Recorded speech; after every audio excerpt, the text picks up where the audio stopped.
மோட்டுக்கு tension ஆகுது. பட்டுவை பார்த்தா எதுக்கு அவகிட்ட போய் நிற்பானே எப்படி?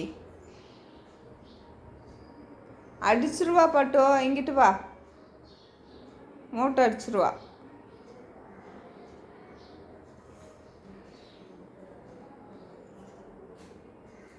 இந்த பக்கம் ஓடி வந்துரு.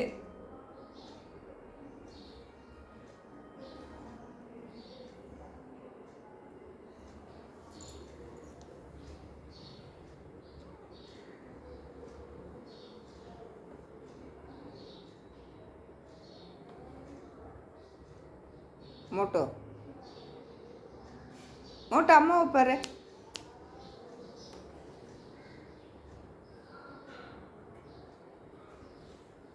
பட்டு அட்டகாசம் பண்ணாத. அவன் முன்னாடி எதுக்கு இப்படி சீன் போட்டுக்கிட்டு இருக்க? அவள் அடிக்கிறதுக்கா? உனக்கு பயம் இருக்குது தானே?